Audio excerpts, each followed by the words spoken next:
السلام علیکم میرے پیارے ریڈرز اور لسنرز. آواز میری بہت خراب ہو رہی ہے تو مس کنوینئنس کے لیے آئی ایم سوری. چلتے ہیں ناول کی طرف. ناول صراط مستقیم قسط نمبر 11. مبارک ہو، شہزادی ہانیہ کیا بیٹا ہوا ہے. ایک عمر رسیدہ سی عورت تقریباً دوڑتی ہوئی سلیمان کے پاس آئی تھی. سلیمان اور شمشیر اس وقت گراؤنڈ میں تھے. آج بہت دنوں بعد سلیمان ملک واپس آیا تھا تو اس نے اپنے بیمار گھوڑے برزخ کو دیکھنے کے لیے استبل کی راہ لی تھی. لیکن اس سے پہلے کہ وہ وہاں پہنچتا، ریحانہ بوا نے آ کر بڑے ہی مؤدب لیکن خوشی سے چور لہجے میں یہ خوشخبری سنا دی، جسے سن کر سلیمان کے چہرے پر خوشی سے مسکراہٹ آ گئی. اس نے آگے بڑھ کر شمشیر کو ہی گلے سے لگا لیا اور پھر شمشیر کے چہرے کے زاویے اور برزخ کو دیکھے بغیر ہی وہ ہانیہ کے محل کی جانب برق رفتاری سے جانے لگے، جبکہ وہاں کھڑے شمشیر کے چہرے پر ایک سایہ سا آ کر لہرایا تھا.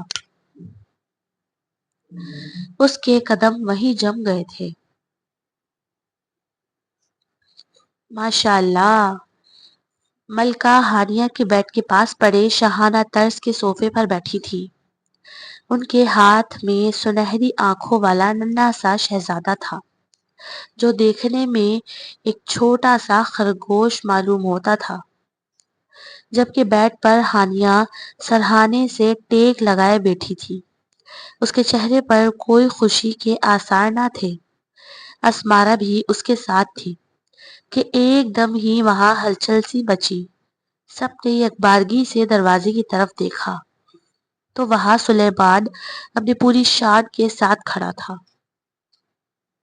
اسے دیکھتے ہی وہاں موجود سب خادمائیں سلام کرتی ہوئی چلی گئی اور وہ سب کا یکمشت جواب دے کر لمبے لمبے ڈگ بھرتا ہوا اپنی بہن کے پاس پہنچا. ہانیہ نے اٹھ کر بھائی سے ملنا چاہا لیکن سلیمان نے اسے روک دیا. آپ آرام کرو بیٹا، آپ کو اٹھنے کی ضرورت نہیں. اس نے ہانیہ کے ماتھے پر پیار کیا تھا. کیسی ہو؟ طبیعت کیسی ہے؟ بڑے ہی پیار اور شفقت سے پوچھا گیا تھا. جی بھائی میں ٹھیک ہوں، آپ نے بمشکل مسکرا کر اس نے جواب دیا. ساتھ میں بیٹھی اسمارا کا دل پسلیاں توڑ کر باہر آنے کو تیار تھا. آج بہت دن بعد وہ سلیمان کو دیکھ رہی تھی. اسے امید نہ تھی کہ آج کا دن اتنا مبارک ہوگا. آج اسے اس کی محبت کا دیدار نصیب ہو جائے گا. وہ اسے دیکھ رہی تھی اور اس نے ایک نظر بھی اسے نہ دیکھا تھا. یہ بات ملکہ عالیہ نے بڑی شدت سے محسوس کی. اسمارا کو تو یہی لگ رہا تھا کہ وہ حیا کی وجہ سے اسے دیکھنے سے گریز کرتے ہیں، اور یقیناً وجہ یہی تھی، لیکن اس طرح کا گریز جیسے ان کے بیچ کوئی تعلق ہی نہ ہو. یہ ملکہ عالیہ کو کھٹکا تھا. آخرکار کچھ عرصے میں دونوں کی شادی ہونے والی تھی.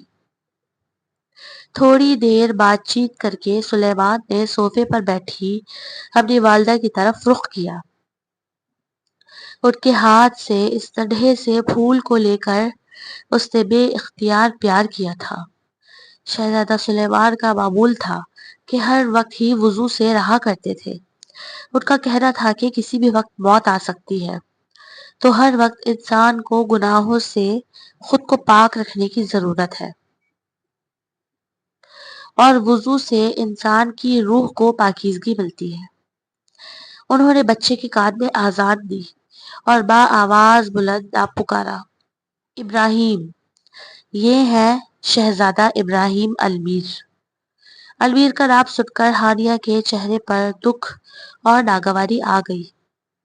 آج وہ اس وقت اپنی زندگی کے اتنے بڑے اور اہم دن پر بالکل خوش نہ تھی. ماں بننے کا احساس ہر عورت کے لیے خاص ہے، لیکن اس وقت جب اس کے بچے کا باپ بھی ہو. ہر چیز ہوتے ہوئے بھی وہ آج خود کو تنہا، تکلیف پہ اجڑا اجڑا سا محسوس کر رہی تھی. سلیمان نے اس کے چہرے پر اس بات کو بخوبی محسوس کیا تھا۔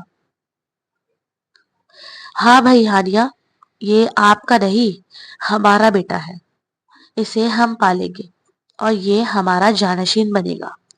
سلیمان نے ہانیہ کے بیٹے کو گود لینے کا فیصلہ سنایا، لیکن آپ کی اجازت سے، اگر آپ اجازت دیں تو۔ ہانیہ نے بھیگی آنکھوں سے مسکرا کر اس بات پہ سر ہلایا۔ اور ایک بات، ابراہیم کے نام کے ساتھ اس کے باپ کا نام ہی جڑے گا زندگی کے ہر شعبے میں، کیونکہ یہی ہمارے دین کا اصول ہے۔ اس پر ہم یا کوئی بھی اعتراض کا حق نہیں رکھتے۔ اس نے ہانیہ کو بابر کرایا تھا، جس پر اس نے گہری سانس بھری، کیونکہ یہ سچ تھا اور اسے کوئی بھی بدل نہیں سکتا تھا۔ سلیمان کچھ وقت وہیں بیٹھے اور پھر وہاں سے چلے گئے۔ اسمارا نے اس وقت تک اپنی نظریں سلیمان پر ہی مرکوز کی ہوئی تھی، جسے سلیمان نے بخوبی محسوس کیا تھا۔ اچھا بھائی تائمہ، اب کیونکہ یہ میرا بیٹا ہے تو اسے مجھے دے دیں۔ اسمارا نے بڑے ہی لاڈ سے ابراہیم کو ملکہ کی گود سے لے لیا، کیونکہ وہ سلیمان کی منگیتر تھی جو ان قریب اس کی بیوی بننے والی تھی۔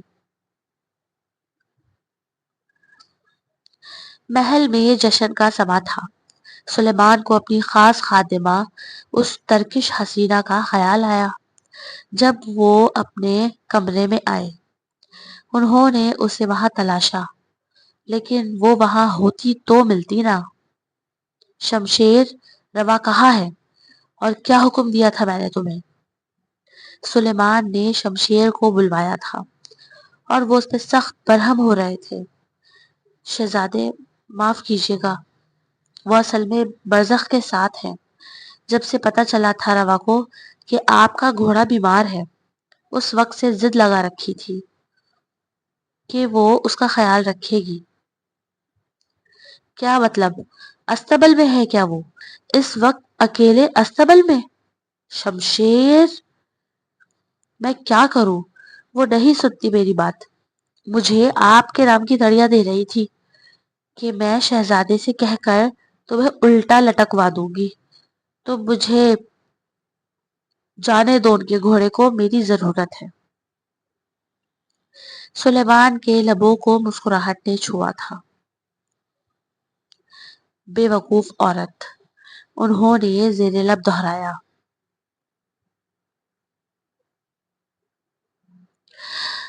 تم پریشان مت ہو، میں ہوں نا تمہارے ساتھ، سب صحیح ہو جائے گا۔ روا اس لہیب شہیب خوبصورت سفید گھوڑے کے بڑے سے منہ کو اپنے ہاتھوں میں پکڑی ہوئی تھی اور پیار سے سہلا رہی تھی، بالکل تنہا۔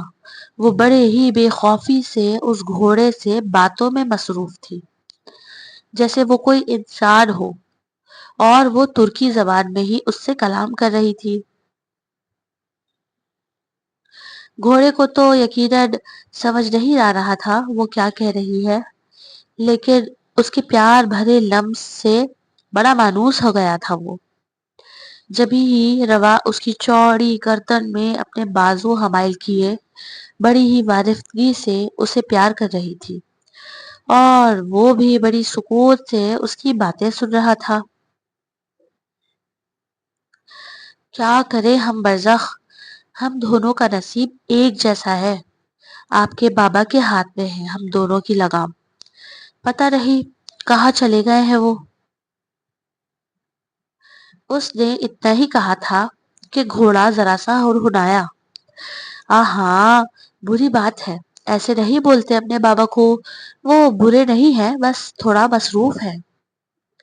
اور میں ہوں نا آپ کے پاس، میں آپ کی انا ہوں، اور میں اپنے بیبی کا بہت اچھے سے خیال رکھوں گی، ڈونٹ وری۔ بابا بھی آ جائیں گے بہت جلد۔ پیچھے کھڑے سلیمان کے لیے اپنی ہنسی پر ضبط کرنا مشکل ہو رہا تھا۔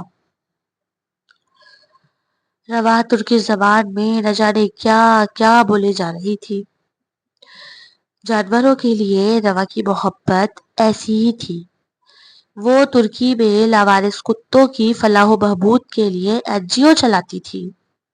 کسی انسان سے تو اس کی بنتی نہ تھی، البتہ جانوروں کو وہ ہرگز تکلیف میں نہیں دیکھ پاتی تھی. اس دن بکری کو دیکھ کر بھی اس کا دل مٹھی میں آ گیا تھا، اور آج گھوڑے کے سینے سے لگی کھڑی تھی. برزخ کیسا ہے میرا بیٹا؟ سلیمان نے اپنی بھاری آواز میں زور سے کہا تو برزخ نے اس کی آواز سنتے ہی خوشی سے زور زور سے ہنہنانا شروع کر دیا، اور وہ بار بار پرجوش سا اپنی سامنے والے پیر ہوا میں بلند کر رہا تھا. روا کا اس کے پاس کھڑا رہنا بھی مشکل ہو گیا تھا. اس نے پلٹ کر سلیمان کو دیکھا جو اسی جانب آ رہے تھے. گستاخی معاف کیجیے شہزادے. روا سر جھکائے کھڑی تھی، کیونکہ اس وقت اس نے نقاب تو دور حجاب بھی نہیں کیا تھا. اس کے لحاظ سے تو وہ وہاں اکیلی تھی، اسی لیے اس نے اسکارف کھول کر اپنے بالوں کو بھی کھولا ہوا تھا، اور سارا سامان ذرا دور رکھ کر وہ مسلسل برزخ کے پاس تھی. تم یہاں کیا کر رہی ہو اکیلی؟ سلیمان کے سختی سے پوچھنے پر وہ بولی، وہ برزخ بیمار ہے، اسے کسی اپنے کی اشد ضرورت تھی، اسی لیے میں اس کے پاس آ گئی تاکہ اسے تنہائی کا احساس نہ ہو. روا کا بولنا تھا. سلیمان نے جو اس کی پچھلی باتوں پر اپنی ہنسی روکی ہوئی تھی اس پر بند ٹوٹا، اور سلیمان زور زور سے ہنسنے لگا. مطلب گھوڑے کو اکیلا پن محسوس ہو رہا تھا. یہ جملہ کہتے ہوئے سلیمان پیٹ پکڑ کر ہنسنے لگا. روا منہ پھلائے سر جھکائے کھڑی تھی، جبکہ سلیمان کے دلکش کہکہے سے ہوا معطر ہو رہی تھی. ٹھیک ہے، آپ آ گئے ہیں تو اب میں جا رہی ہوں، وہ ہلکے سے کہتے ہوئے وہاں سے جانے لگی، کیونکہ اب شہزادے کو تو کہہ نہیں سکتی تھی کہ میرا مذاق نہ اڑائے یا مجھ پر ہنسنے کی کوئی ضرورت نہیں، ہمت کیسے ہوئی. وہ جا ہی رہی تھی کہ سلیمان نے اس کا ہاتھ پکڑ لیا. کہاں جا رہی ہو؟ رکو. ابھی بھی چہرے پر دل فریب سی مسکان تھی. بہت شکریہ، تم نے میرے بیٹے کی ماں بن کر دیکھ بھال کی، اس کا اکیلا پن دور کیا، اور وہ پھر ہنسنے لگے. آج تو کچھ زیادہ ہی موڈ اچھا ہے خڑوس کا، ہنسے ہی جا رہے ہیں. روا نے دل میں سوچا تھا. ہاتھ ہنوز سلیمان کے ہاتھ میں تھا. سلیمان نے اپنے ہاتھ میں پہنی چاندی کی انگوٹھی اتاری اور اس کے انگوٹھے میں پہنا دی، جو کہ اس کے انگوٹھے میں بھی ڈھیلی تھی. یہ میری طرف سے تمہارا انعام، سلیمان نے کہہ کر اس کا ہاتھ چھوڑ دیا. جاؤ اب تم اپنے کمرے میں، مٹی لگ گئی ہے تمہارے کپڑوں پر، کپڑے تبدیل کرو اور آرام کرو. یہ کہہ کر سلیمان گھوڑی کی طرف متوجہ ہو گئے، اور روا منہ ہی منہ میں بڑبڑاتے ہوئے اپنے کوارٹر میں آ گئی. واہ، دیا بھی تو یہ سڑا ہوا چاندی کا چھلا. اتنے بڑے شہزادے نے کوئی گاڑی، کوئی بنگلہ، سونا، ہیرے وغیرہ دیتے تو بات تھی نا. اس چند ہزار کی چاندی کے چھلے کا میں کیا کروں؟ وہ اپنے کمرے میں آ گئی اور آتے ہی غسل خانے کا رخ کیا. نہا دھو کر فریش ہوئی اور نماز ادا کی. کمرے میں اندھیرا تھا. وہ بہت تھک گئی تھی، تو بس اپنے گیلے بال تکیے پر بکھیرے لیٹی ابھی نیند کی وادی میں قدم رکھا ہی تھا کہ اسے لگا کہ اس پر بہت وزن ہے. اس نے اٹھنے کی کوشش کی تو اس کے کانوں میں حاشر کی آواز گونجی، لیٹی رہو، میں ہوں. روا بالکل چپ چاپ ہو کر سیدھی لیٹی رہی. اسے حاشر سے بہت خوف آتا تھا. ابتدا تو اسے شہزادے سے بھی ڈر نہیں لگتا تھا، جتنا کہ وہ اس سے ڈرتی تھی۔ روا نے اس سے کبھی اس طرح سے اپنے اتنے قریب آ جانے کی امید ہی نہیں کی تھی۔ روا نے تھوک نگلا اور بولا، مجھے ایک عنایت دی تھی شہزادے صاحب نے، آپ وہ لے لیں۔ روا نے گھبرا کر کہا تاکہ وہ ذرا اس سے دور ہو جائے۔ حاشر اپنے وزن کے ساتھ اس پر لیٹا ہوا تھا اور اپنا چہرہ اس کی گردن کے انتہائی قریب کر رکھا تھا۔ تحفے کا نام سن کر وہ سیدھا ہوا اور جھٹکے سے اٹھ کر لائٹس کھول دی۔ کہاں ہے؟ کیا دیا ہے شہزادے نے؟ جلدی بتا۔ روا بھی اٹھ کر بیٹھ گئی اور فوراً سے سائڈ ٹیبل کی دراز سے نکال کر وہ چھلا اس کے سامنے کیا۔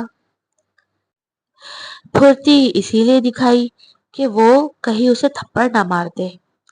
یہ کیا ہے؟ یہ دیا ہے شہزادے نے تمہیں؟ وہ اس چھلے کو دیکھ کر حقارت سے بولا، اس سے بہتر تو میں پہنا ہوا ہوں، دفع کر اسے، سالا کنجوس۔ آپ ایسے نہ کہیں، وہ بہت سخی ہے۔ روا کا اتنا کہنا تھا کہ حاشر نے اسے گھور کر دیکھا۔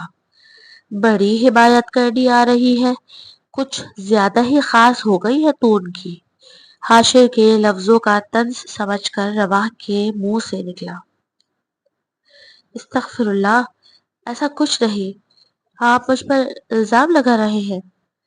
اس کی آنکھوں میں آنسو چمکنے لگے۔ بس بس، زیادہ یہ مگرمچھ کے آنسو میرے سامنے نہ بہا۔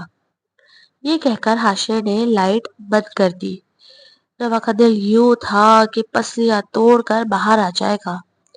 کمرے میں گھب اندھیرا تھا اور حاشر بے لباس ہو کر اس کے انتہائی قریب آ گیا۔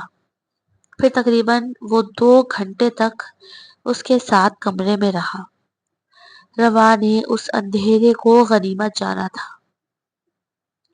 اچھا ہے ان کا بوڑھا بھدا جسم دیکھنے سے تو بچ گئی۔ آج کی رات کے بعد روا نے اندازہ لگا لیا تھا کہ نکاح والی رات بھی اس نے اپنے شوہر کے ساتھ ہی گزاری تھی۔ اس کا شک دور ہو چکا تھا جو اس کو اس رات کے حوالے سے شمشیر پر تھا۔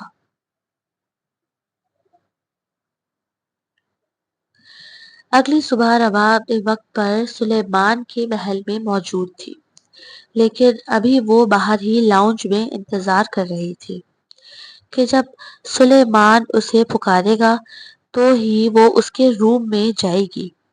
اتنے میں اسے آواز آئی، روا، کافی لاؤ۔ جی ابھی لائی، وہ کہہ کر تیزی سے سلیمان کا حکم بجا لانے کی غرض سے کام میں جت گئی۔ کچھ ہی دیر بعد کافی کا کپ تھامے وہ دروازے پر کھڑی اندر آنے کی اجازت طلب کر رہی تھی۔ کیا میں اندر آ جاؤں؟ ہاں آ جاؤ۔ اجازت ملتے ہی وہ اندر گئی تو منظر دیکھ کر اس کی آنکھیں خیرہ ہو گئی۔ خود تو وہ نقاب میں تھی، لیکن شہزادے نے ایک سفید رنگ کا نائٹ سوٹ کا ٹراؤزر زیب تن کر رکھا تھا۔ ان کا دراز قد اور کثرتی جسم ایک ہی نظر میں دیکھ کر روا نے نظریں جھکائی تھی۔ اجازت لے کر اندر آنے پر وہ اس قسم کے نظارے کی امید ہرگز نہیں کر رہی تھی۔ اللہ اللہ، اتنے حسین مرد میں نے اپنی زندگی میں کبھی نہیں دیکھا۔ روا تو مکمل طور پر ان کی فین ہو چکی تھی اور دل میں اپنے آپ سے ان کی تعریفیں بھی کر رہی تھی۔ سلیمان نے اس کے جھکے ہوئے سر کو ایک نظر دیکھا، پھر صوفے پر بیٹھ کر اپنے کثرتی بازو صوفے کی پشت پر پھیلا لیے۔ جی میرے لیے اور کوئی حکم؟ سر جھکائے مؤدب سا پوچھا گیا۔ نہیں، سلیمان نے جیسے ہی منع کیا وہ واپس باہر آ گئی۔ چہرہ پسینے سے شرابور ہو رہا تھا۔ اس نے نقاب کھول کر اپنا پسینہ پوچھا اور اس کمرے کے دروازے کو دیکھنے لگی جس کے پیچھے واقعی ایک شہزادہ تھا، حسین و جمیل۔